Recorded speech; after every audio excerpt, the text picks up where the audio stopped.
आज की हमारी कहानी है एक माँ का आत्मविश्वास। एक छोटे से गांव में सुनील नाम का एक लड़का रहता था।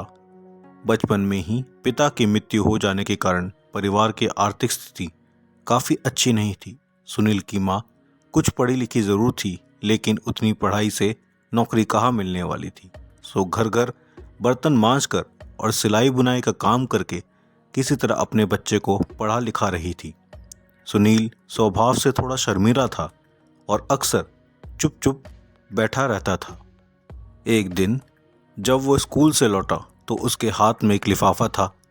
उसने माँ को लिफाफा पकड़ाते हुए कहा, माँ, मास्टर साहब ने तुम्हारे लिए ये चिट्ठी भेजी है, जरा देखो तो इसमें क्या लिखा है। माँ ने मन ही मन चिट्ठी पढ़ ली और मुस्कुरा कर बोली, बेटा, इसमें लिखा है कि आपका बेटा काफ़ी होशियार है। स्कूल के बाकी बच्चों की तुलना में इसका दिमाग बहुत तेज है और हमारे पास इसे पढ़ाने लायक शिक्षक नहीं है, इसलिए कल से आप इसे किसी और स्कूल भेजें।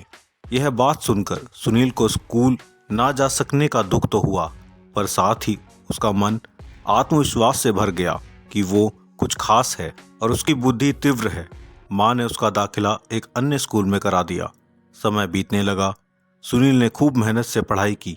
आगे चलकर उसने सिविल सर्विस की परीक्षा भी पास की और बहुत बड़ा अफसर बन गया। सुनील की माँ अब बूढ़ी हो चुकी थी और कई दिनों से बीमार चल रही थी और एक दिन अचानक उनकी मृत्यु हो गई।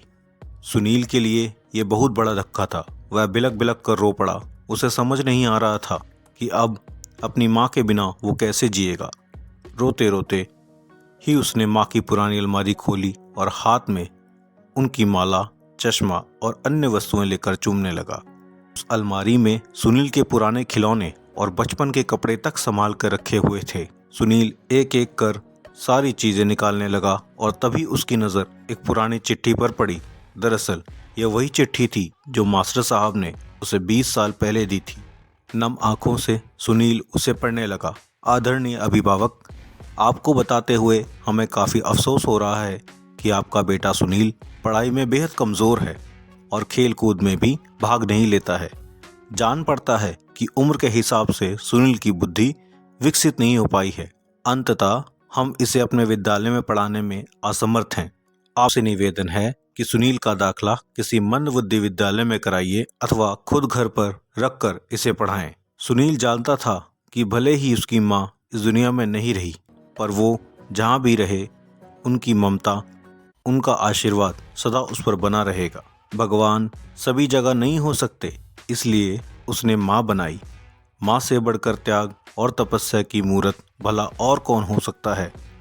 हम पढ़ लिख लें, बड़े होकर कुछ बन जाएं, इसके लिए वो चुपचाप ना जाने कितनी कुर्बानियाँ देती हैं।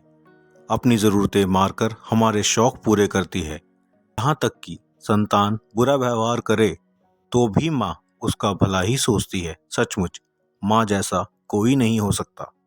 Thanks for watching my video. Please do like, subscribe and share and comment. Thank you.